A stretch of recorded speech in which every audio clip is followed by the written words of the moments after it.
lepaskanlah dari lembah sengsaranya.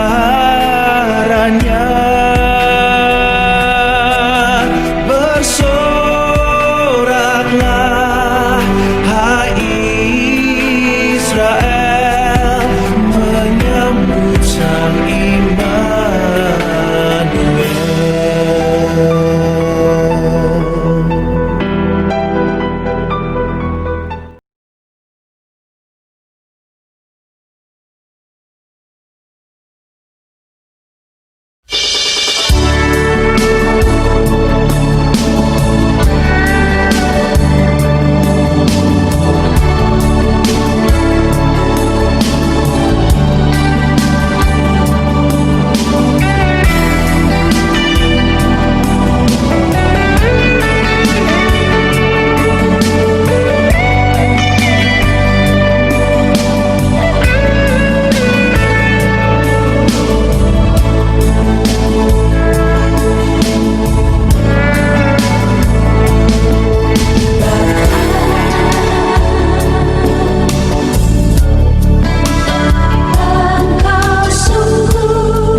Bapak Ibu, Saudara yang terkasih di dalam Tuhan Yesus Kristus, Shalom, selamat sore, salam sejahtera untuk kita semuanya.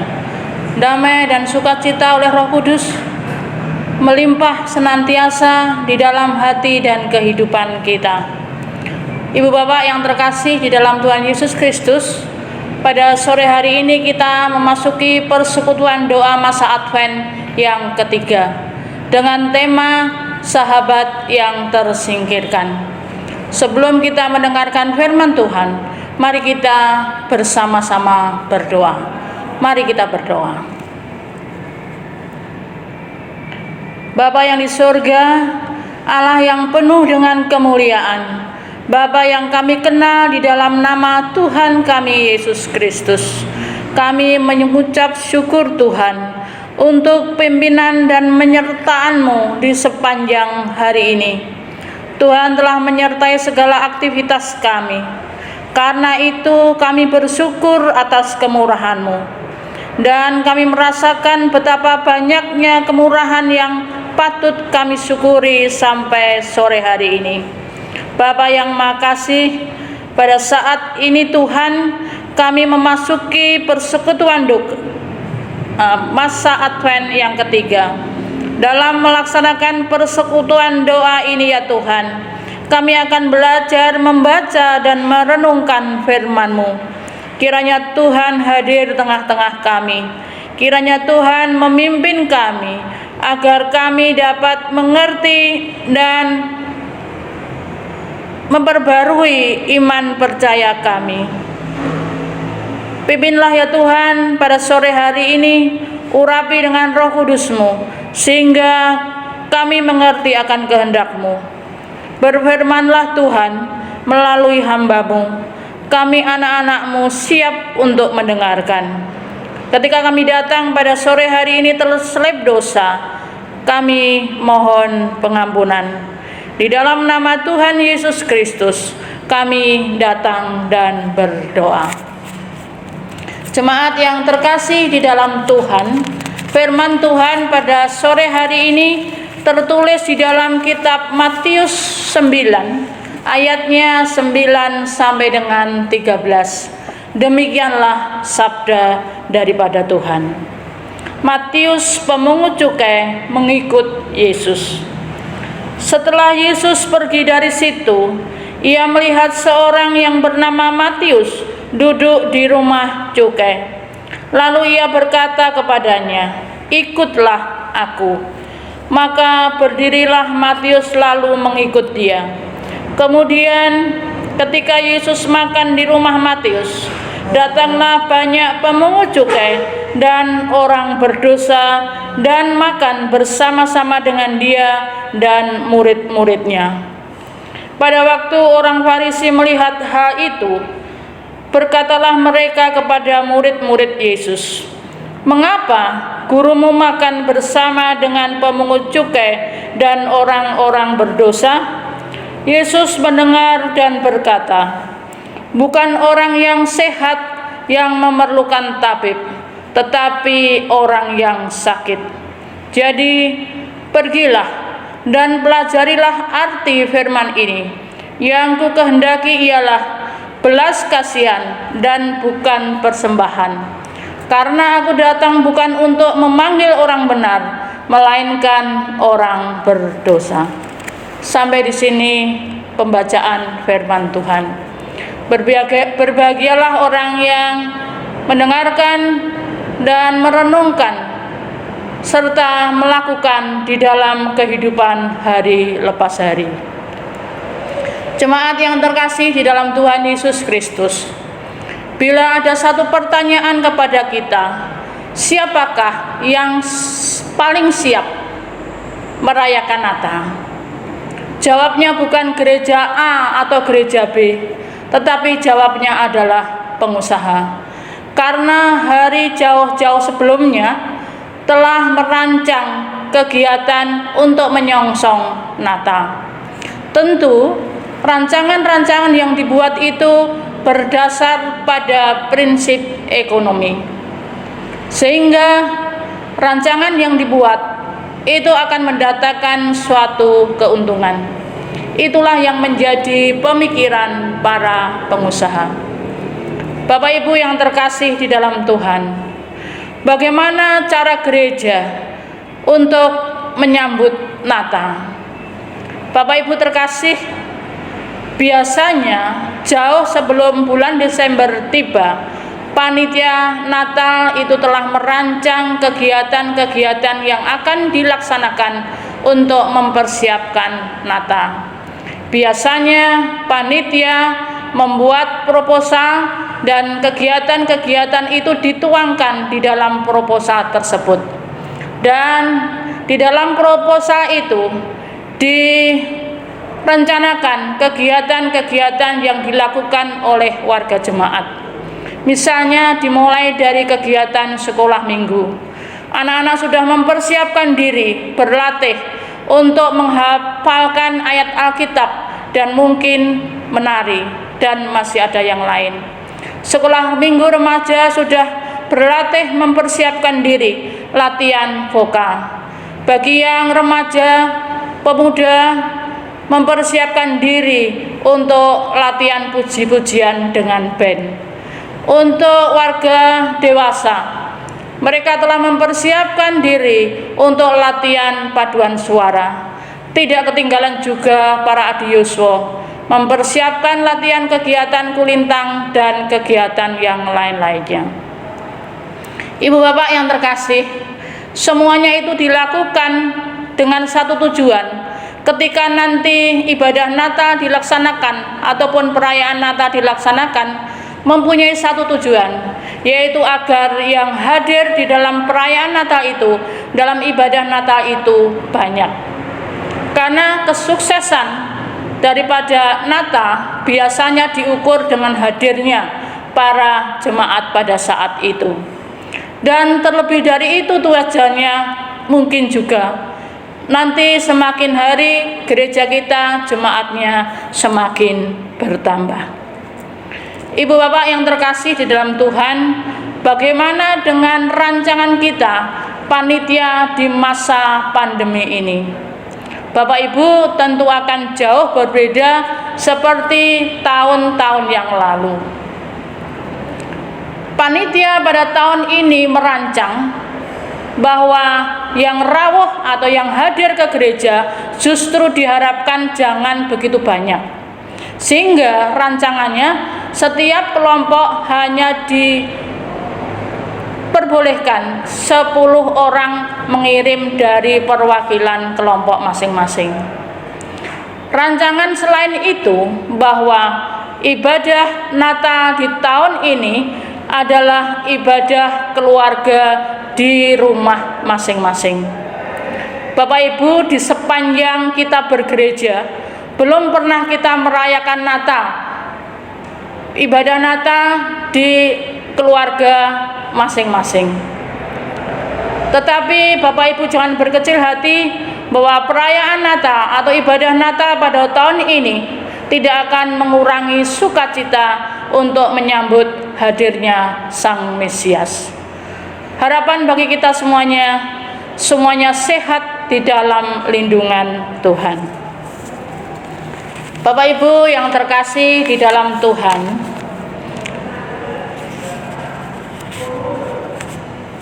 ada konon cerita ketika Tuhan Yesus ada di tengah-tengah dunia.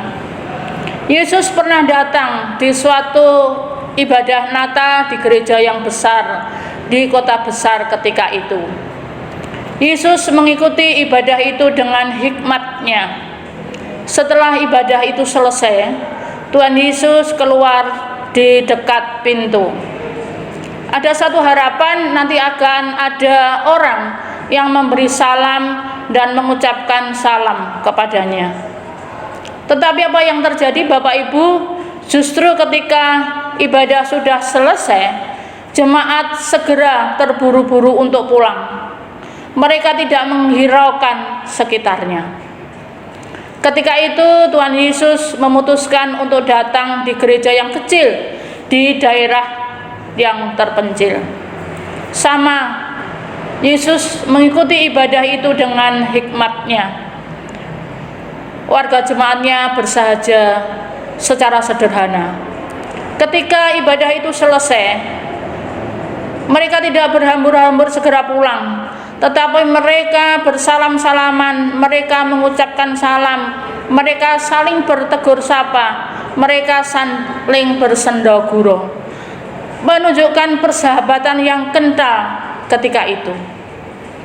Ibu bapak yang terkasih di dalam Tuhan Yesus Kristus, apa yang dapat kita petik dari cerita ini? Cerita yang pertama menggambarkan bahwa di gereja yang besar, warga jemaatnya itu egois, tidak memperhatikan satu dengan yang lain. Mereka hanya segera menyelesaikan kepentingannya masing-masing. Tetapi gereja yang kedua itu menggambarkan bagaimana jemaatnya saling bersendagurau, saling bersahabat. Ketika mereka bersama-sama merayakan Natal itu saling memperhatikan satu dengan yang lain. Mereka saling memberi hormat. Bapak Ibu yang terkasih di dalam Tuhan, mari kita belajar kembali bersama-sama.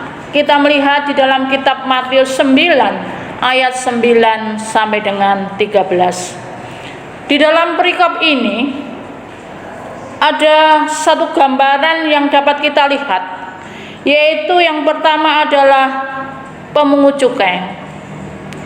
Pemungut cukai itu dianggap sebagai pengkhianat karena pemungut cukai bekerja untuk penjajah. Pemungut cukai itu pekerjaannya adalah meminta pajak tinggi kepada rakyat, sehingga pemungut cukai ketika itu dianggap orang yang tidak disukai, orang yang dianggap tersingkirkan, orang yang dianggap tidak baik, dan lebih dari itu mereka dianggap sebagai orang yang berdosa. Bapak Ibu yang terkasih, tetapi bagaimana sikap Tuhan Yesus di dalam perikop ini? Di dalam perikop ini digambarkan dan dilakukannya oleh Tuhan Yesus bahwa Tuhan Yesus datang. Tuhan Yesus mendatangi pemungut cukai. Di dalam perikop yang sebelumnya Bapak Ibu, dalam kitab Matius 9 ayat 1 sampai dengan 8 diceritakan di situ bahwa orang lumpuh itu datang kepada Yesus. Tetapi di perikop ini justru Tuhan Yesus yang datang kepada pemungut cukai pada ayat yang ke-9. Dan tidak hanya itu saja, Tuhan Yesus mengajaknya, ikutlah aku. Dan lebih dari itu Bapak Ibu, bahwa pada ayat yang berikutnya yang 10 dikatakan bahwa Tuhan Yesus makan bersama-sama dengan pemungut cukai dan orang-orang berdosa. Dari sikap Tuhan Yesus inilah menggambarkan bagaimana Tuhan Yesus merangkul orang-orang yang tersingkirkan, bagaimana Tuhan Yesus merengkuh orang-orang yang berdosa. Pada sikap Tuhan Yesus makan bersama-sama dengan mereka, itu merupakan satu tindakan persahabatan. Bapak Ibu yang terkasih, di dalam ayat yang ke-11 orang Farisi merespon dari itu, dan di dalam ayatnya mengatakan, mengapa gurumu makan bersama-sama dengan orang berdosa? Bapak Ibu yang terkasih dalam Tuhan, kita tahu bahwa Tuhan Yesus datang ke dunia ini bukan untuk mencari orang yang baik, bukan mencari orang yang benar, tetapi Tuhan Yesus datang ke tengah-tengah dunia ini untuk mencari orang yang lemah atau orang yang tersingkirkan.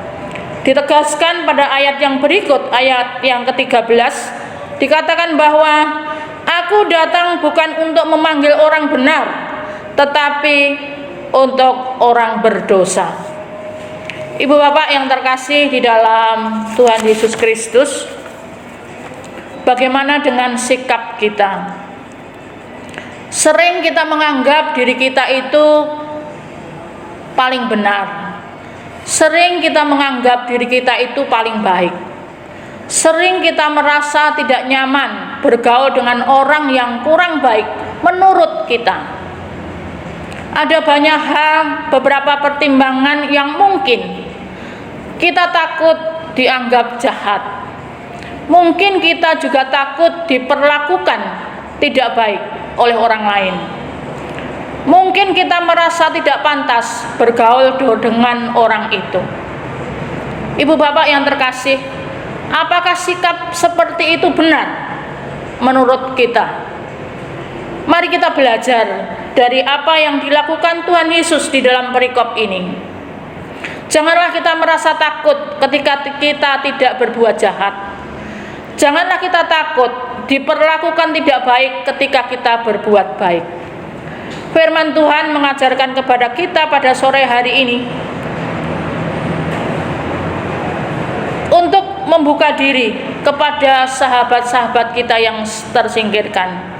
Kita diajarkan, diingatkan kepada firman Tuhan pada sore hari ini untuk membuka diri kepada sahabat-sahabat kita yang kurang beruntung. Mungkin itu ada di sekitar kita dan bahkan ada di dalam keluarga kita atau di rumah kita. Ibu bapak yang terkasih di dalam Tuhan Yesus Kristus, marilah kita belajar dari sikap Tuhan Yesus pada sore hari ini. Kita mau membuka diri, kita mau memperhatikan kepada orang-orang yang tersingkirkan, kepada sahabat-sahabat kita yang membutuhkan, terlebih-lebih pada masa pandemi ini. Saudara yang terkasih di dalam Tuhan Yesus Kristus, melalui persekutuan doa masa Advent yang ketiga ini, Allah telah memberikan yang terbaik, Putra terkasihnya, Tuhan Yesus Kristus, untuk hadir di tengah-tengah dunia ini, untuk menyelamatkan orang-orang yang berdosa. Amin. Bapak Ibu, saudara yang terkasih di dalam Tuhan, mari kita bersama-sama untuk berdoa.